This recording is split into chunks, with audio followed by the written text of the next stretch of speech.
Suddenly, my vision cleared and a cold wind caressed my body.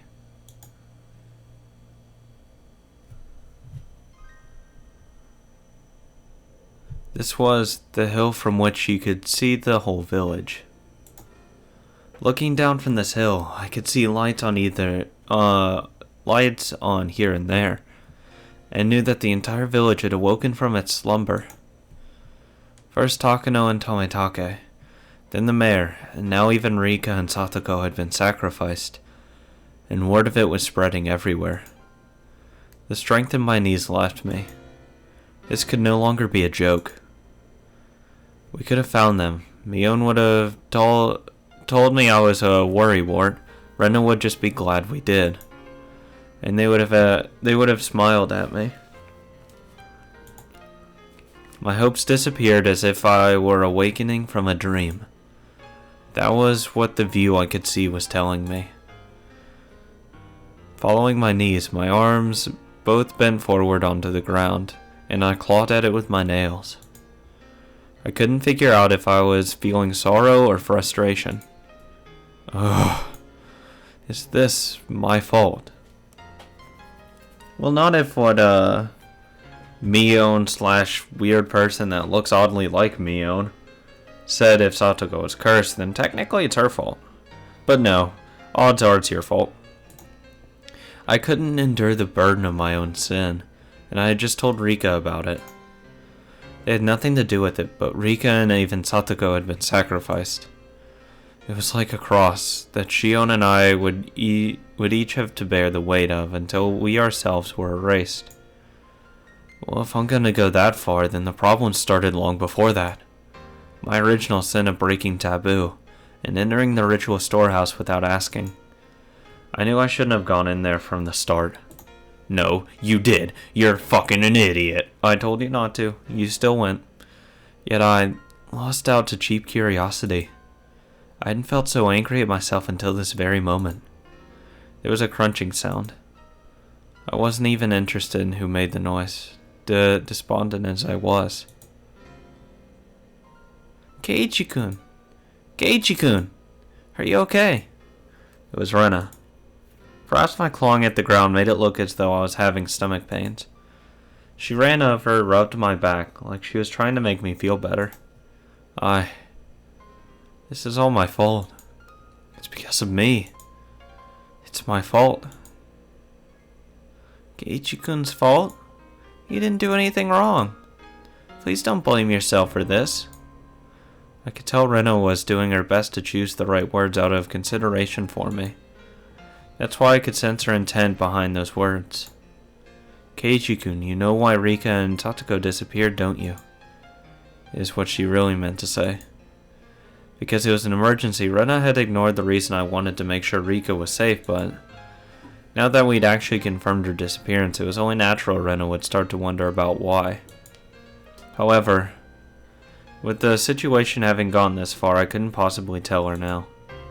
I didn't want to admit that Rika and Satoko had disappeared, but I couldn't let Rena disappear either. Keiichi-kun, if you stay out here in the wind, you'll catch a cold. Rena sat down, bringing her eyes level with mine. They told us that children should go back home to sleep. Rena showed me her watch as she said that. It was long past 1 in the morning. Time was passing too quickly. Had I been crawling around here for that long? If we don't sleep soon, we'll have trouble getting up for school tomorrow.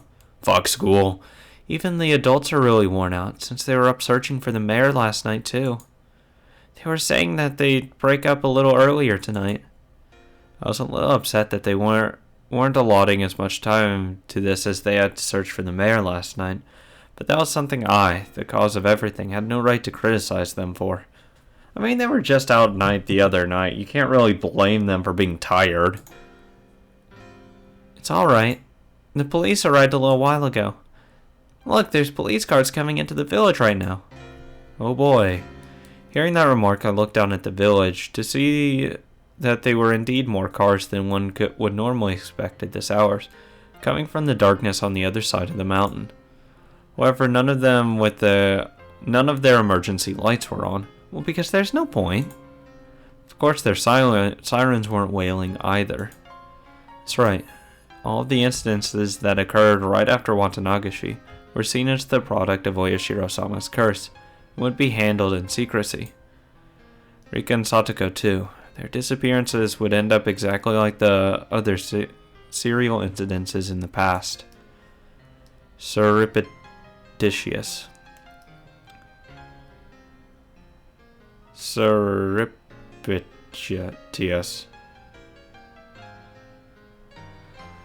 Whatever that word is. Jesus Christ. What the fuck? Unresolved. That's better. Declared a mystery. And disappeared from memory. Rika's face, her sweet face, like a Western doll's, would fade away. Satoko's smile, her energetic fang smile, would fade as well. The more I tried to remember them, the less I would be able to. I deserved to be called an idiot dozens of times over, and it wouldn't be enough if I couldn't hold back the tears at my own sheer stupidity. You are an idiot. I don't know what you're blaming yourself for, Keiichi-kun, but you should stop. I wasn't able to deny it, if I could. Even so, I couldn't affirm it either. I wanted to at least keep Rena out of this. If she found out, she would become involved. Please, Rena. Could you just leave me alone? Even if I went home, I won't be able to sleep. I'll just go to sleep here. If I couldn't get to sleep, then I at least wanted to search for Rika and Satoko until I collapsed. The entire village was looking, yet they still hadn't been found. I don't care. I'd be able to find them if I went along looking alone at this point. Still, I had to do it. They disappeared because of me. I couldn't possibly go to sleep while other people are out there searching. I had said that to myself in self-deprecation, but I soon realized that Rena was silently trying to find the meaning in my mumblings. I realized I had misspoke. It's Keiichi-kun's fault? Why do you think that? Why? That can't be.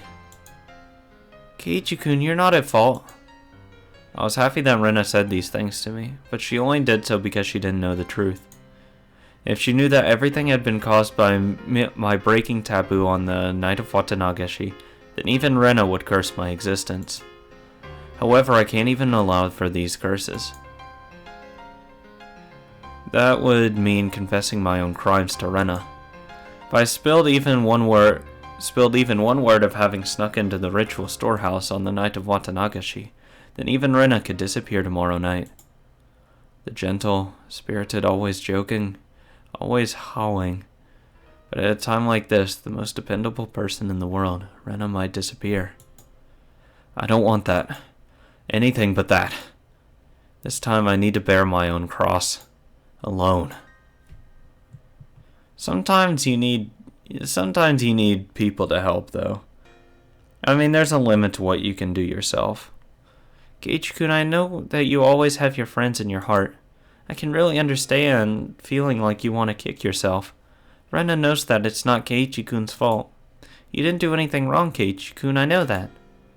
You know that? The shivering in my veins rushed up to my back and replaced the sorrow in my heart with fear. I didn't tell her anything, did I? Maybe I accidentally said something that caused Rena to figure it out. Fuck that, if she knows, she can go die. Like, that would be a little sad, sure. But again, we're still at that nothing really lost. If Mio disappeared, oh, fuck me. I would be so depressed. I'd be like, why am I still living? This is bad. Now Rena will disappear. Rena will disappear. Rena will disappear. Then Rena, the same way I always did, grabbed my head and began to pet it roughly. Keiichi-kun, are you thinking that Rena might disappear now too? Because of Oyashiro-sama's curse? She puts more force into the hand rubbing my head. You don't need to worry about that. Rena isn't going anywhere. I promise. What? How can you say that with such confidence? I mean, someone's been sacrificed every night so far. There was no proof that it wouldn't happen again tomorrow night. There was even less proof after all that the sacrifice wouldn't be Rena. I don't care who you are. Just please, if you're going to erase someone, erase me first. Please, stop cruelly getting rid of people we're close to. Like the mayor for Shion and Rika and Satoko for me. Shion's hysterical shouting came back to mind. They must be planning to kill us last of all. If they're not killing the first people who come to mind, they start by killing those we're close to, and then after they've caused us so much pain, they'll kill us. That must be what they're doing. Rena, please don't disappear. Please don't, as long as I'm still here. I can no longer conceal the sobs welling up within me. Weak. Come on, Keiichi-kun, crying doesn't suit you. Let's go back to the others. The housewives are cooking some miso soup for us. It'll warm you up and calm you down. Rena prompted me to stand. I didn't have the energy to oppose her, so I stood as she urged me to. Weak. Come on, Keiichi. What's wrong with you? We returned to the shrine grounds to find several gas stoves there with miso soup in big pots. The many villagers were sipped at the soup they were given in dead, stony silence. Their expressions were absolutely exhausted. Everyone had just been running around the village until a little while ago. From the dreary looks on their faces, though I assumed they hadn't come up with anything yet. Kei-chan, where did you go? I was worried you disappeared too. Sorry. Mion held out some miso soup for me. Oh my god. Oh god. I read the fucking next line. God damn it, Keiji, I fucking hate you. But I refused the offer. I didn't have much of an appetite. Why? Every time she offers you something, you always say no. Just once. Humor me and accept it. Be a nice person. She went out of her way to get this for you. Fuck you, man. Mi-chan, how is it? Did you find any clues? Mion took a sip of her soup, her expression frank. None at all. School ended and they went home. Then the two of them went somewhere on their bicycles. Moreover, nobody ever saw them riding their bikes, so... When it gets dark out in Hinamizawa, people quickly vanish from the streets.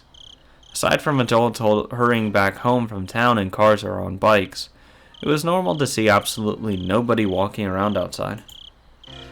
It wasn't at all strange that nobody had seen Rika and Satoko riding their bikes. But why would they go out? That's the problem. It was the same last night with the mayor. There's no hope. Mion's apathetic tones pricked my nerves, but that anger quickly subsided. She's probably not wrong. She had been doing all sorts of things to try and find Rika until just a second ago. If I asked her, she'd probably say she was up all last night too, looking for the mayor, wouldn't she? She must have been far more fatigued than I was. Besides, what about me? I had spent the time hunched over in indecision all alone. I had no right to say anything about Mion. True. Kei-chan, I know it's hard, but let's turn in for the night. We just decided we should break up the search for now. Drink this, let's call it quits. Is this the end? Oh no, of course not. Once it's bright out again, we'll do a thorough search with the police's help. They could have gone to Okonomiya too. People are even saying we should go through all of Chichibone City investigating whether there are any witnesses for both the girls and the mayor. Anyway, what happened, Kei-chan? Where did you go off to? You vanished all of a sudden. I was really worried. Suddenly I was on the receiving end, but I didn't have the willpower to respond. Sorry, I'll be more careful. God damn it, Keiichi. She's worried about you, damn it. Feel empathetic for her. Nothing happened? There wasn't anyone suspicious spying or stalking you? Nothing like that? Mion demanded with a serious expression. I was being criticized for how inconsiderate I had been. True. Despite being in so much pain. You don't think anyone else is? You're not the only one. I was frustrated that I was being criticized, but it was my sin.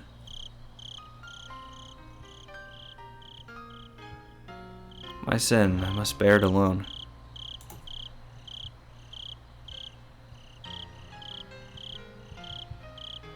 Nothing. I'll be careful, either way. Sorry. Mio, now aware that nothing had happened, heaved a big sigh with her shoulders looking relieved.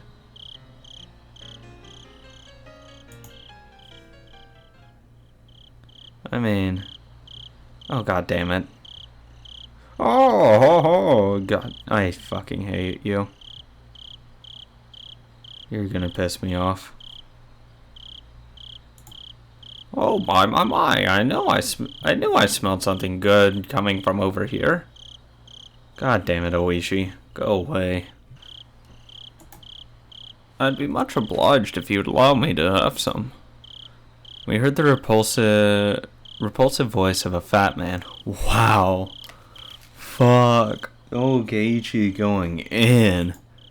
It was Oishi, trailed by a handful of police officers. Please tell me I just get up, take Mio, and like wrap my hand around her waist and say, let's get the fuck out of here. Oh god, that would be the most badass scene. He was acting energetically in a way unfitting given the situation. There's not much left, but you can have some if you want. Mio didn't like Oishi very much. Her cold attitude, though, didn't seem to bother Oishi in the slightest. It was like splashing water in a frog's face. I think that would still affect the frog. It would move a little, probably. Well now. Miso soup leftovers have a bit too much salt for my taste. Confound it. Would you all like any? Fuck you. I hate you. He recommended it to his subordinates, but everyone gave dry smiles and refused. So had the police gotten a hold of any clues? Rene's smile was warm enough to replace the miso soup. Don't you worry, little missy. Everything's fine. We're searching for them real good. Right in the back of my car where I'm sleeping. He didn't say a word about having found any new clues. In other words, there had been no progress. That sure was an annoying way of beating around the bush. In any case, it really has gotten late. All you youngsters should get on home and get some sleep. It'll be bad for your health otherwise. Yeah. Kei-chan, Rena, get some rest. These guys get our tax money. They'll handle it from here for us. We're taxpayers too, you know. It's like we're drinking our own piss. Yeah, shut up, Bear Grylls. I really wasn't in the mood for laughter. In fact, Oishi was the only one laughing like an idiot. Okay, seriously, please do your best. Let's go home, Keiichi-kun. It'll be harder to wake up tomorrow if we don't. Yeah, that's right. I can always bring you home if you need. Kuma-chan, why don't you bring the car around? No thanks. We came on our bike, so... No need to worry. We came in a truck. We'll just throw the bikes in the back. We may have gotten pretty sleepy, but we just needed to ride home at this point. I didn't want to bother the police like that. Rena, however, nodded. Fuck you, I'm not going. Okay, if you insist, we'd appreciate it. It's probably safer than if we went back home alone. When I thought about it carefully, I realized that Rena's idea was extremely rational. Fuck that. I ain't getting in no fucking stranger's truck. I don't even know Kuma. He doesn't even have a Sprite. Now that's decided. Let's get a move on, shall we? Okay, bye. Good night. Rena, Kei-chan? Yeah. Mi-chan, you go to bed soon, okay? Keiichi, take her to bed. Tell her good night. Good night. I waved my hand as well, saying... Waving your goddamn hand? Come on, man. You can put in some fucking work here. Good night, Mio. I hope you stay safe. You know, something to, ease the tension. Be nice to her. saying goodbye. Rika and Satoko still hadn't been found. My unease, however, was steadily being pushed away by sleepiness. Rena showed the police where our bikes were, so that Oishi could haul them up into their truck. He prompted us to get into the back seat. Yeah, it's not fucking suspicious at all. I could hear the springs squeaking as I sat down onto a seat that would normally hurt my rear end, but at this point it was very soft and was more than comfortable enough for me to fall asleep on. Thank God I can't read. Ladies first. We'll start with the little Mrs. house. Where do you live? Thank you. My house is, well, I don't know where it is. And I passed the fuck out. Rena's voice slowly grew distant. I felt myself being sucked into the void of sleep. I'm gone, man. Hello? My boss on. Are you asleep back there? Fuck yeah. No, I'm awake. When I came to, it was quiet. The car was parked. Oishi was giving me light slaps to the cheek. Fuck you. You can just keep calling my name. It didn't feel good at all, so I woke up immediately. I'm sorry, I just fell asleep. Something was being held right under my nose. A clump of metal? It was a can of coffee. Okay, I was actually gonna think, is he holding a knife to me? Fuck me, a gun? It's lukewarm by now. But cafe al... Fuck off with your fucking French terms. Get the fuck out of here. It's good and even out room temperature. Thanks. Yeah, I'd rather read Japanese words before French, because I have no idea how to even begin pronouncing those. I mechanically took the can and opened the pull top. The feeling of the warm, sweet liquid going down my throat awakened my sleepy mind. When my drowsiness receded, I started wanting to know why the car was stopped and why I was offered coffee. Oishi, who had been in the driver's seat, at some point moved to the back. I don't like this one bit. Suddenly I had a very bad feeling about this. Fuck me. Guaranteed he's the one that kidnaps people. Because no one would be surprised if, a cop kidnaps people. Like, no one would bat an eye if a cop just takes someone out and just say, yeah, we're arresting you on charges. Reminded me of the questioning yesterday at the library. Get out of the car. It was already too late by the time I realized I'd made a mistake. Today of all days, it didn't look like I would be getting away. I had a feeling that until Oishi heard what he wanted, he wouldn't be letting me go. Please don't get all formal on me. I'm not going to eat you or anything. Maibara. Oishi gulped down the last of his coffee, then stretched wide, showing me how relaxed he was. That, however, only served to heighten my nervousness. What do you need from me? Need? Oh, no, nothing really. You're going to evade the question at this point? What a deeply unreadable man. Well, I don't really need you for anything. I just thought that you might need something from me, Mayabara. I don't. I don't need anything. Oh, I see. Really? Are you sure there's nothing? There's only one side door in the back seat of his truck, and I have to get through that way. In other words, my only exit was blocked off by Oishi. Okay, that makes sense why you can't just get out of the car. Yeah, I need to get out of here. That's what I need you to do. I need you to move your fat ass. I couldn't get away. I could only limply hang my head and maintain my silence. You don't have to answer a goddamn word. Fuck him. I know my rights, bitch. Oishi, despite my reticence? Sure. Relaxed and began smoking a cigarette. The cries of the insects outside seemed to be growing louder and growing longer and longer to an amount of time that almost seemed infinite. Here, I was sure that you had something you wanted to talk to me about. Oishi exhaled a puff of smoke. The windows were open, but the tobacco smoke still accumulated inside the vehicle. Gotta love it. How much did Oishi know? What did he know, and what did he want to hear from me? If finding out the truth made you disappear, then if I told him, would Oishi disappear too? I wouldn't mind that, fuck him. I would tell him every goddamn detail. Now you should know everyone I've told about this does disappear in the end. Have fun. That's all I'd tell him. Flip him off and leave. I had a feeling that I didn't, push him out of the car. Or just beat the shit out of him, fuck him. I had a feeling that I didn't need to worry about that in his case. I wonder how all this ended up happening. Oishi addressed me in a low tone as if he was talking to himself. How all this ended up happening? How the hell should I know? Because you're supposed to be a wizard, Keiichi. That was what I wanted to know. Except, Jiro Tomitake and Mio Takano, right? Well, of course I know them. They fucking died. Pretty soon.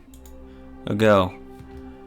I know you do because I personally witnessed you with them during the festival along with Shion. Fuck. Do you know how Tomitake and Takano are doing now? Fuck off. They're actually, passed away. They met very untimely deaths. I wish he probably played that card in order to surprise me. However, I already knew, and didn't display this extreme reaction he expected. What's this? Did you already know? Unfortunately for this question in particular, remaining silent was equivalent to saying yes. See, all I'd say is, I don't give a flying fuck. Get to the point, or I want to leave. I would be fucking livid. See, that's why you don't fall asleep in a cop car's car. In any car. In the backseat. Never fall asleep. Oh, always a bad idea. Oh, so then did you also know the reason Tomitake and Takano were cursed like that? People are saying that apparently they went into some forbidden building. The storehouse for ritual implements. The forbidden shed sealing away Hinamizawa's bloodstained past. Where the mistake that started it all happened.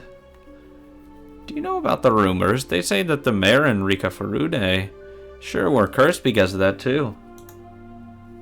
That would mean it was mine and Shion's fault. He was right.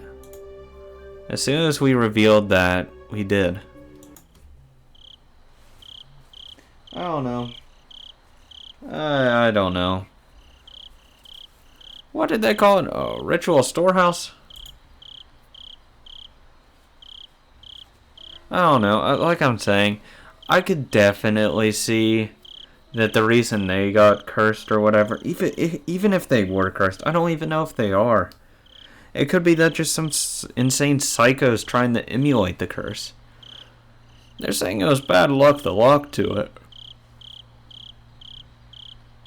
Oh god, the lock to it had been replaced by a simpler one, which made it easier for thieves to get inside. What? This was news to me. No, it wasn't. No, it wasn't bad luck. It was, Shion told you. Until last year, it apparently had been those big bars and a huge padlock on it.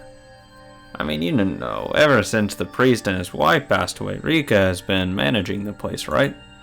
Apparently she talked to the mayor saying she wanted them replaced with a lighter, more simpler padlock because the bars were too heavy for her. I didn't know anything about those bars he was talking about, but the lock had certainly been a simpler one. Yeah, didn't Shion tell you about all this?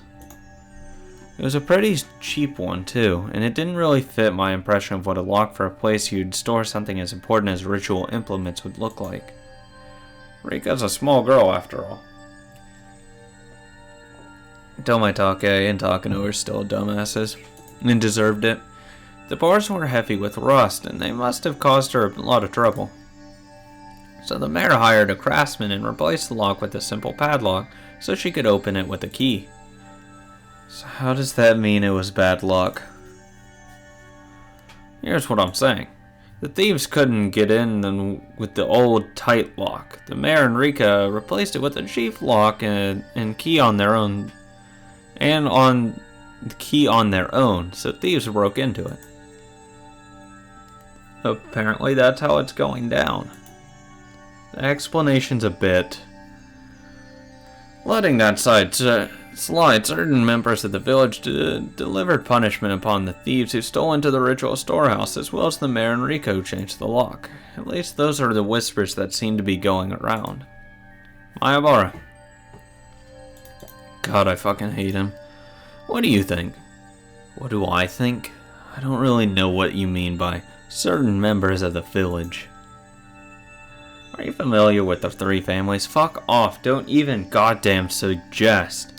Oh, you're pissing me off with suggesting Mion does everything. I guarantee she hasn't done a goddamn thing. You all are just trying to blame it on her. Fuck you, it's not her fault. Representatives from each gave short addresses at the Watanagashi Festival's opening ceremony. Did you see them? Nope. I came partway through the festival, so I don't really. Three families are the three oldest families in Hinami's... Fuck this old man, God. To give actual names, the Kimiyoshi, Sonosaki, and Furude families. They each have quite the lineage, it seems. Long ago it said that everything in the village was decided by a counselor of the three families. The Kimiyoshi family, Old Man Kimiyoshi, meaning the mayor's family. The Sonozaki's family was Mion's, so the Furude was Rika's family then. After the war, the Sonozaki family quickly expanded their influence. Practically speaking, after leading the fight against the construction during the dam conflict, they jumped to the top of the hierarchy in Hinamizawa. You see, though, in accordance with the old ways, they still decide important village matters only after consulting with the three families. That's why the leaders of the three families each have their own addresses at the start of Watanagashi. In other words, the mayor, the old lady currently in charge of the Sonozaki family, and the last remaining member of the Furude family, Rika. I heard that the Sonozaki family was pretty high up there, so Rika's family was just as old. Well, as you're aware, she has no relatives at all. In reality, the Furude family holds pretty much no influence. However, it seems like people gravitate towards Rika on a personal level, and I hear that many of the villagers' elderly have blind faith in her. It's certainly true that Rika had an odd sort of charisma amongst the elderly. So, what you're telling me about all this three family stuff for? What are you telling me for? Oishi paused for emphasis, lighting another cigarette. I've explained a lot, but I suppose it's still not enough. I'm asking because I don't understand. Oishi gave a dry, meaningful grin and blew out another big puff of smoke. Members of the three family are disappearing one after the other. That's what I'm talking about. I've read that it's based on some kind of old tradition inherited in Hinamizawa, but I don't know much about it beyond that. I don't know anything about it either. That's what I'm asking. The leaders of the Kimiyoshi and Furude families have disappeared, so maybe the leader of the Sonozaki family will disappear next. Fuck off. Oh, you don't even fucking suggest that. That's why I think he's fucking involved with this. Oh, I swear to God, you lay a finger on her, I will hunt you down and torture the fuck out of you. I will fillet your skin alive, fillet your whole body alive. Possibly wait, just get his legs nice and just get the fat and meat on there. Just dig my fucking claw, I would grow out my nails just for that moment, just to start rending his meat open. Like his leg meat, not you know what I mean. After that, let him heal for a couple days. Again, don't give him a lot of food, give him some water. Make him eat like a fucking dog like he is. Oh, I'd put his life through hell. Rip all of his fucking hair out. Including eyebrows, because fuck, why not? Rip his ears off. His nose, break it. Fuck it. Oh, I'd torture the fuck out of this man. Oh, I would have no sympathy.